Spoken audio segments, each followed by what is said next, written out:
사동고 학생 여러분 안녕하세요. 줌 수업에서 출석 잘 하고 왔습니까? 자, 이번 시간에는 우리가 신생아, 영아, 유아, 이제 마지막으로 아동에 대한 내용을 한번 보도록 하겠습니다. 신생아, 영아, 유아의 경우에는 신체적으로나 정서적으로나 또는 인지적으로나 굉장히 많은 변화를 겪는 시기이긴 한데, 이제 아동기가 되면 그런 변화가 이제 거의 다 완성이 되어 가고, 이제 신체적인 성장 그리고 인지 발달에 있어서 기억력이 증가하는 것 같은 또는 이제 사회적인 능력을 길러가는 등의 이제 부분들의 변화가 있어서 특징적인 부분이 사실은 발견되기는 좀 어렵다라고 보면 될 것 같습니다. 우리 책에 있는 내용을 한번 보면서 설명을 할 거고요. 교과서는 44쪽, 45쪽이고요. 교과서 없는 친구들은 앞에 있는 화면을 보면 되겠습니다. 자, 우선 아동의 발달 특징 자체는 이제 학교 생활에 적응을 해 나가면서 많은 사회적 관계를 형성하는 시기가 되겠습니다. 그래서 이제는 더 이상 어떤 손가락을 움직이거나 눈이나 시력에 어떤 변화가 있다거나 그런 거라기보다는 이제 사람들과 어떻게 관계를 맺어가는가, 이제 하나의 사회적인 존재로서의 영향을 발휘하기 위해서 발달되고 있다라고 보면 되겠습니다. 자, 그럼에도 불구하고 각 기능마다 한번 볼 건데요. 첫 번째, 신체적 발달입니다. 발달 속도가 완만해집니다. 그리고 뼈와 근육이 꾸준하게 성장하고요. 몸의 형태 자체가 이제 성인과 비슷하게 자라게 되겠습니다. 그리고 이제 아동기 후반에 되게 되면은 생식기관이 발달하게 되는데, 우리가 보통 이 생식기관이 발달하게 되는 걸 2차 성징이라고 이야기를 합니다. 보통은 이제 청소년기에 나타나는 특징이다라고도 많이 배우긴 하는데, 최근 들어서는 그 청소년기에 나타나는 그런 신체적 특징이 아동기 후반에 나타납니다. 그래서 분명히 그 경계가 모호하다라고 보면 되겠고요. 아동기의 후반인 초등학교 5, 6학년 시기가 되면 이런 2차 성징이 나타나게 되겠습니다. 자, 그 다음에 이 경우에 보통은 이런 여자아이가 남자보다 이런 2차 성징이나 사춘기를 맞이하는 시기가 좀 더 빨리 온다라고 보면 되겠습니다. 자, 그리고 이제 아동기가 시작되는 첫 번째 만 6세쯤 되게 되면 전니가 빠지고 영구치가 나기 시작합니다. 즉, 여러분들이 지금 쓰고 있는 그 치아가 다 영구치가 되겠고요. 부모님으로서는 어떤 이가 흔들리는지 너무 늦지 않게 치과에 가서 이를 빼고 영구치가 바로 날 수 있도록 도와주는 게 필요하겠습니다. 자, 그 다음에 운동 기능의 발달 보겠습니다. 여기 지금 그림 보면은 두 학생이 축구도 하고 있고, 그 다음에 여기 바이올린도 하고 있는데, 그 전에 했던 것보다 훨씬 다양하고 또는 복잡한 그런 운동 기능들을 갖게 됩니다. 그래서 근육의 힘과 체력도 향상되고요. 훨씬 더 능력이 정교해지고 정확해져서 여러 가지 이런 활동들을 많이 할 수 있게 되겠습니다. 그 다음에 이제 언어 발달로 가겠습니다.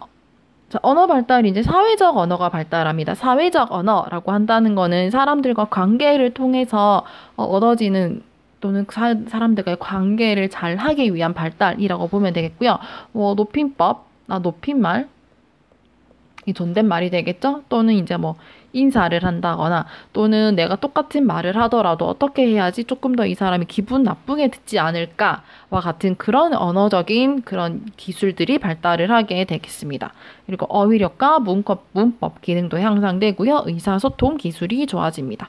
그리고 읽기와 쓰기 능력이 빠르게 발달합니다. 그래서 초등학교 1학년, 2학년쯤 되면 우리가 보통 많이 하는 게 받아쓰기 를 많이 하기도 하고요. 그 다음에 요즘에는 안 하는 학교도 많다라고 하지만 읽기 이런 것들이 이제 학교에서 숙제로 내주게 됩니다. 그래서 읽기와 쓰기 능력을 좀 더 빨리 발달시키기 위해서 받아쓰기나 읽기 이런 것들이 초등학교 1, 2학년 시절에 많이 이루어지게 되겠습니다. 자, 그 다음에 본인의 섬세한 감정을 말이나 글로도 표현할 수 있고요. 추상적인 개념의 단어도 차츰 사용할 수 있게 되도록 되겠습니다. 자, 그 다음에 이제 인지 발달입니다. 인지 발달은 이제 우리가 저번에 영아기 또는 유아기에 봤던 획득하지 못했던 그런 것들이 이제 이 아동기가 되면은 훨씬 더 획득을 하게 되면서 논리적으로, 그 다음에 체계적인 과학 그 다음에 과학적인 그런 사고방식을 가질 수 있게 되겠습니다. 우선은 그 내용을 보면은 지식과 이해력이 풍부해지고요. 주의 집중력과 기억력이 좋아집니다. 그래서 뭐 20분, 30분밖에 지켜보지 못하던 아이들이 학교에 가게 되면서 이제 40분씩 이렇게 주의 집중을 해서 수업을 듣고 공부를 하면서 외우고 이런 것들이 가능해지겠죠. 그리고 보정 개념과 가역성 개념을 이해할 수 있게 되고요.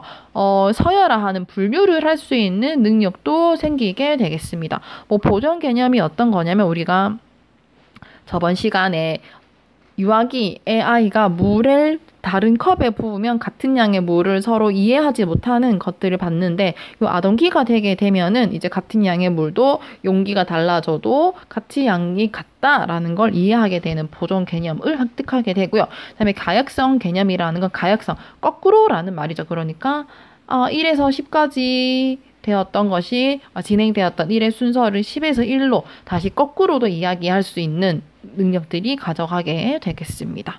이것들이 이제 뒤로 갈수록 점점 더 명확하게 발전이 되겠지요. 자, 그 다음에 정서 및 사회성 발달입니다. 정서가 이제 영아기, 유아기에는 좀 급격하게 변한다라고 했다면 이 시기에는 이제 어느 정도 안정이 되고요. 자신의 감정을 조절할 수 있습니다. 이건 이제 자기가 학교 생활을 하면서 화가 난다라고 해서 막 물건을 집어 던지거나 막 때를 부린다거나 이런 식의 감정 조절이 아니라 감정 표현이 아니라 화가 나거나 속상한 일이 있어라도 잠깐 울고 그치거나 또는 마음을 다스리기 위해서 노력을 하는 이런 것들이 가능해지게 되겠습니다. 이때 이제 학생들이 학교에서 수업이나 공부 또는 숙제를 하면서 여러 가지 과업을 또는 뭐 친구들과 놀면서 과업을 수행하게 되는데 그 수행을 성공을 하게 되면 자신감이 증가하고요. 자아 존중감이 형성이 되겠습니다. 그래서 이 시기에는 중요한 게 사람들과의 관계 또는 학업을 통해서 많은 성공 경험 또는 이제 즐거운 경험이 앞으로의 자신감, 자아 존중감을 쌓아가는데 큰 역할을 하게 되겠습니다. 자, 그리고 학교 생활을 통해서 대인관계가 확장, 즉 만나는 사람들이 훨씬 많아지게 되겠고요. 단체 생활을 통해서 질서와 규칙을 배웁니다. 물론 그 이전에도 이제 엄마 아빠의 훈육을 통해서 어떤 게 하면 되는 거고 어떤 게 하면 안 되는 것이다 라는 걸 배웠지만 이제 단체 생활을 하면서 훨씬 더 복잡한 질서와 규칙들을 배워나가게 되고요. 또는 자기들 스스로도 이제 질서와 규칙을 만들어 가면서 어떤 사회적인 관계를 이루어 나가게 되겠습니다. 자, 그리고 도덕성이 발달해서 규범과 규칙을 알게 되면은 준수하려고 노력을 합니다. 노력을 한다라는 말이지 무조건 다 지킨다라는 뜻은 사실은 아닙니다. 아동기가 되게 되면은 굉장히 규칙과 규범, 그 다음에 질서가 무엇인지 명확하게 파악하면서 아동기 후반이 되게 되면은 지키지 않아도 될 수도 있겠구나라는 생각도 하게 됩니다. 자, 그래서 이 시기에 중요한 거는 규칙과 규범을 알면서 준수할 수 있도록 늘 알려주는 게 굉장히 중요하고요. 이거는 물론 이제 주변에 많은 어른들이 규칙을 지키는 모습을 보여주는 게 중요하게 되겠습니다. 자, 그럼 이 시기에 부모님은 어떻게 이 아이를 키워야 할까? 돌보기 방법을 한번 보겠습니다. 아동 돌보기입니다. 자, 우선 학교라는 큰 변화를 겪었기 때문에 여기에 적응을 잘 할 수 있도록 하는 게 중요하겠고요.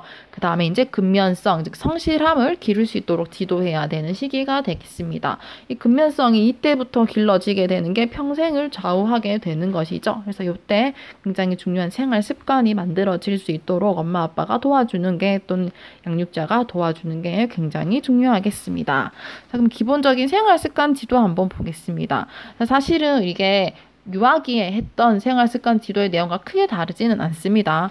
균형 잡힌 식습관, 그 다음에 규칙적으로 운동하고 깨끗하게 씻고 올바른 언어 사용 습관 등을 갖도록 지도합니다. 특히 이 시기가 되면 친구들과 어울리는 시간이 많아지고 훨씬 더 듣고 보는 게 그리고 자기 스스로 인터넷이나 태블릿 또는 스마트폰을 맞이하게 되면서 거르지 않은 용어들을 많이 접하게 됩니다. 그래서 이때 엄마 아빠가 늘 언어 사용에 주의를 기울였다가 이런 말을 쓰면 안 돼. 저런 말을 쓰는 것이 아니야. 라고 그때그때 알려주는 게 중요하게 되겠습니다.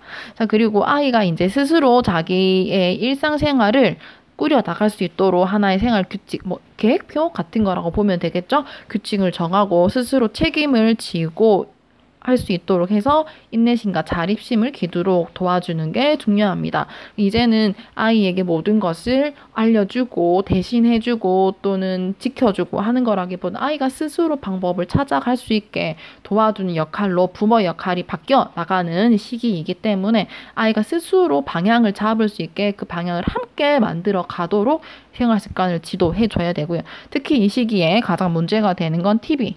그 다음에 컴퓨터 게임, 그 다음에 휴대전화, 뭐 유튜브로 연결이 될 수가 있겠죠. 이런 것들이 이제 자제할 수 있도록 지도를 하는 게 중요하겠습니다. 자, 그 다음에 이제 학습 지도 보도록 하겠습니다. 이 시기에 아이들도 공부에 대해서 관심이 없는 것 같지만 굉장히 공부에 관심이 많고요. 자기의 공부를 잘 하지 못하는 거에 대해서 스트레스를 굉장히 많이 받습니다. 그래서 스스로 학업에 너무 처지지 않도록 또는 이제 따라가는 수준이 정확하게 따라갈 수 있도록 부모님의 도움이 좀 필요하겠습니다. 자, 그러려면 우선은 과제물을 스스로 챙기는 습관, 그 다음에 바른 학습 태도를 갖추는 게 중요하겠죠. 그러니까 뭐 숙제를 먼저 하고 논다라거나 또는 이제 해야 될 일을 순서대로 어떻게 해야 되는지 또는 뭐 공책을 바르게 쓰는 방법, 연필을 바르게 잡는 방법, 가만히 앉아서 공부를 하는 거 이런 것들에 대한 습관을 좀 갖추는 게 중요하겠고요. 우선은 그 다음에 두 번째는 배움이 왜 중요한지를 좀 알려줘야 되겠습니다. 그리고 자기가 스스로 무언가를 알아가는 데서 기쁨을 좀 느끼게 하는 게 중요하겠고요. 또 그러다 보면 아이가 스스로 특기나 적성을 알 수가 있습니다. 뭐 국어를 좋아한다거나 사회를 좋아한다거나 또는 체육에 관심이 많다거나 그래서 그런 것들이 어떤 것이 있는지 좀 파악을 하고요. 적절한 칭찬과 격려를 통해서 조금 학교 생활에 좀 더 관심을 가질 수 있도록 또는 앞으로 진로와도 어떻게 연결이 될 수 있을지 함께 고민을 해보고 찾아가는 게 필요하겠습니다. 자, 그리고 여러 가지 문제사항이 생겼을 때 이거를 해결할 수 있는 기회와 시간적 여유를 주어서 자유롭게 사고할 수 있도록 합니다. 여기에서 얘기하는 문제 상황이라는 건 뭐 수학 문제, 이런 것들이 될 수도 있고요. 또는 자기 스스로 하나의 계획표를 짠다거나 이거를 지키는 것에 대한 것도 될 수가 있고요. 또는 뭐 친구와 이제 갈등이 있었는데 이 갈등을 어떻게 해결을 해야 될 것인가 뭐 이런 것들이 가능하기도 합니다. 그래서 이런 여러 가지 주어지는 문제가 있을 때 엄마가 너 그렇게 하면 안 돼, 이렇게 해야 돼.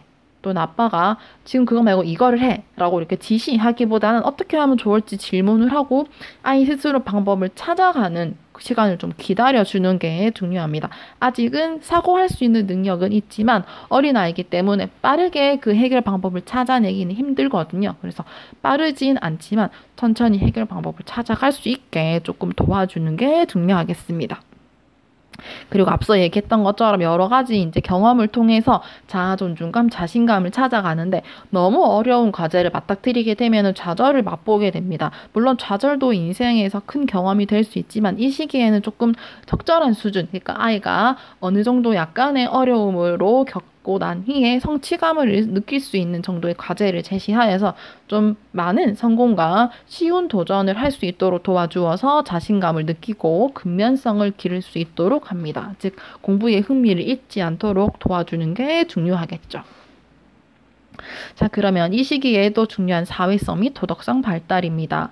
유아기에 했던 내용과 크게 사실은 다르지 않습니다. 우선 학교라는 공간이니까 학교에 얼마나 만족하는지, 그 다음에 가장 중요한 건 또래 친구와의 관계이거든요. 그래서 사회적으로 친구들과 잘 어울리고 있는지 관심을 가지고 조언을 하면 좋겠고요. 그리고 이 아이가 올바른 도덕성 발달을 위해서는 주위 사람들이 일관성 있게 모범적인 행동을 보이는 게 중요하겠습니다. 선생님 몇 번 예를 들긴 했지만 횡단보도에서는 빨간불에는 건너면 안 돼 라고 얘기를 하면서 엄마 아빠가 빨간불에 건넌다거나 또는 운전을 하면서 빨간불에 그냥 신호 위반을 한다거나 이런 식의 행동을 보여주게 되면 아이가 규칙과 질서가 무엇인지 알면서 동시에 그것은 어겨도 되는구나 라는 생각으로 발전할 수 있기 때문에 도덕성이 어떻게 해야지 바람직한 것인지, 그리고 상황에 관계없이 또는 뭐 그 뒤에 따르는 보상과 관계없이 지킬 것은 지켜야 한다라는 것을 이해할 수 있도록, 또는 그 마음가짐이 계속해서 이어질 수 있도록 부모님이 바람직한 행동을 보여주는 게 굉장히 중요합니다. 그리고 아이 스스로 옳고 그름을 판단할 수 있는 아이이기 때문에 어떤 것이 옳고 어떤 것이 그른지 물어보고 대화하고 그 가장 바람직한 방법을 찾을 수 있게 알려주는 게 이 시기 부모님의 역할이라고 보면 되겠습니다. 자, 그리고 우리 책에는 나와 있지 않지만 이 시기에 아이들이 되면 이제 특히 아동기 후반이 되게 되면은 2차 성징과 함께 자기의 성적 가치관 또는 성에 대한 관심 또는 그 좀 지식의적인 부분에서 그 부모님과의 대화가 많이 필요하게 되겠습니다. 그래서 요거랑 관련된 내용의 동영상을 하나 보도록 할 거고요.